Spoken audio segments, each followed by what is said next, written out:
Hello, and welcome to Campus Currents, where we help you navigate the tides of campus living. My name is Andru Zodrow. And my name is Genny Sheara. Today we're going to be recapping Seattle University's top stories of the quarter. The SU Confessions pages have taken a backseat for a new app that has come to town. The anonymous social media app, called Fizz, has spread through colleges across the nation after its start at Stanford. The marketing efforts on campus have been intense. Students at Seattle U might have seen representatives walking around and passing out donuts, flyers with memes of Rudy the Red Hawk posted on their doors, or been reached out to personally via Instagram. Much like other anonymous apps that have come and gone, Fizz quickly developed to be a place for harassment and bullying. While its presence on campus is still young, the recent feature of the app in SGSU's street interviews makes it seem like Fizz is likely to stick around for a while. As folks who live off campus know, housing in the Emerald City is quite expensive. According to a recent study, Seattle is the 8th most expensive city to live in the U.S., but there soon might be an option for more affordable living. As part of the February 14th ballot, Initiative 135 was recently passed. I-135 plans to tackle this issue through social housing, a model that is publicly financed and available to everyone. With rent based on one's monthly income, I-135 outlines that no more than 30% of this income would be their allotted housing payment. The next steps for the bill are the formation of a board that will work towards securing funding. A solution to the city's egregiously expensive housing is on the way, which will no doubt be a relief to the city's renters. With the end of the year around the corner, the Seattle University student government is finalizing the transition to next year's board.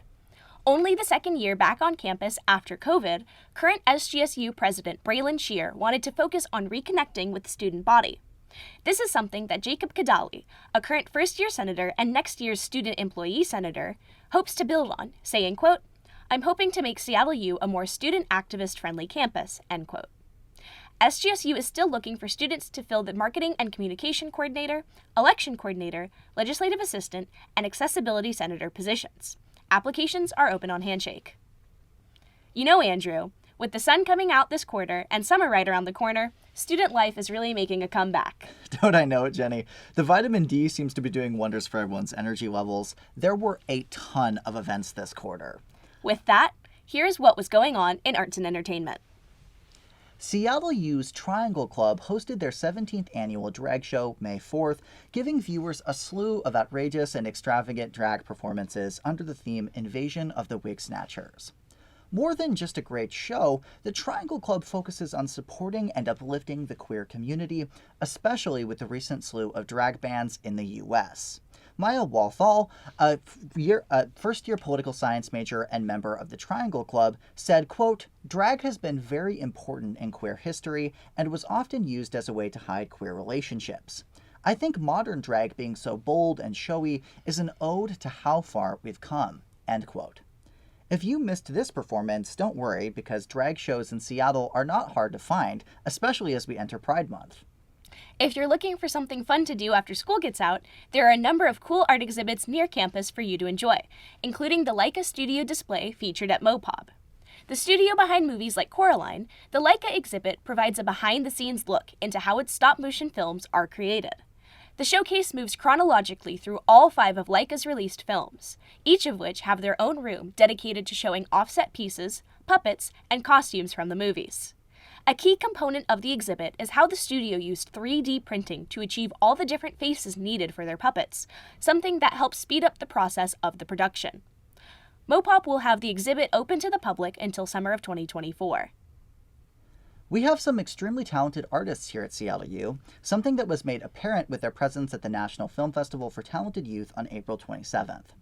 Seattle U and the festival, commonly known as NIFTY, developed a relationship starting in 2018, in part because of Alex Johnston, a film professor and NIFTY board member. This was strengthened in 2021 when the university became a fiscal sponsor. Some featured films include Grief is Quiet by 2021 graduate Haley McGill and Baby Teeth by Ha'aheo Awe, who pulled crew from the Filmmakers Club. Here's a clip of Baby Teeth now.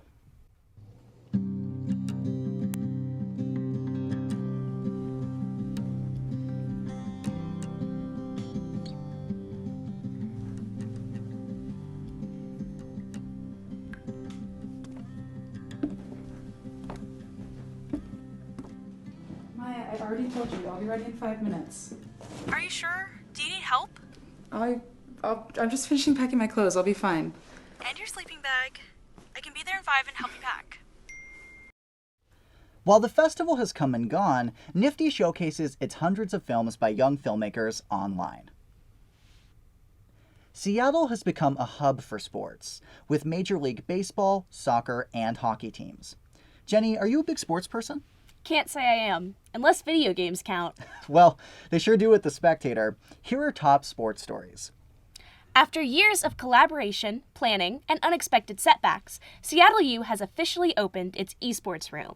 A high-tech room on the 3rd floor of the Student Center, the space is the brainchild and capstone project of a former president of the Seattle U Esports and Gaming Club.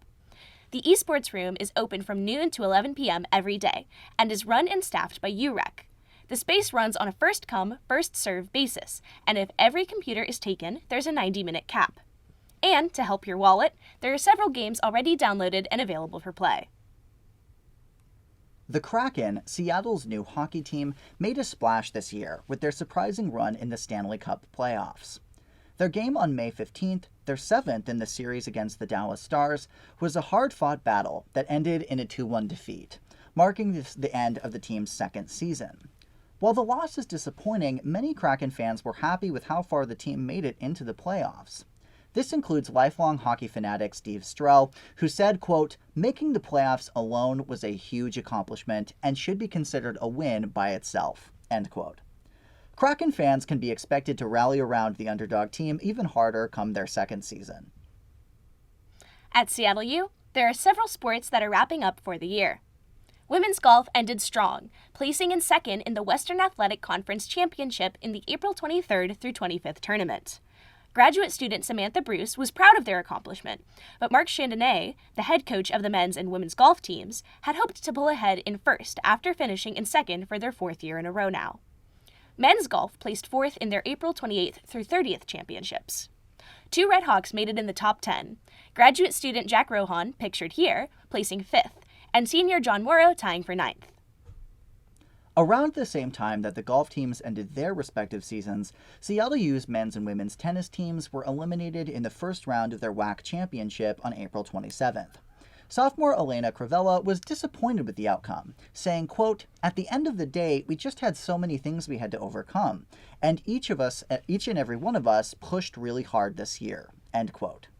Christina Hollander, the head coach for both the men's and the women's teams, is, quote, "looking forward to the next season already," end quote. On May 12th through 14th, Seattle U Track and Field competed in their WAC championships, and while they didn't take home a title, there were some impressive performances. For example, junior Brianna Rogers, pictured here, earned all WAC second team honors after placing 6th in the meet. She also set a personal best of 12.04 meters in the women's triple jump, putting her at second best in the school's history. Freshman Miguel Rosario III had a standout season, finishing with a runtime of 10.66 seconds in the 100-meter dash, placing him at 3rd in school history. There's a lot of young talent on the team, so be on the lookout for next year's season. That same weekend, our softball team was in Phoenix, Arizona, competing for the WAC title. Ultimately, the Redhawks would come up short in the battle against Grand Canyon University, who ranked first in the WAC preseason coaches poll. Head coach Jeff Harai liked the look of the team and their performance throughout the tournament, saying, quote, "We fought really well, we were playing really well, we had great energy, played great defense, and had timely hitting," end quote. 7 seniors are graduating this year, so the team will have to work to create chemistry between the new talent and current players come next year. And that wraps up our top stories of the quarter. To read all of the Spectator stories, check us out at seattlespectator.com. Stay current, Red Hawks!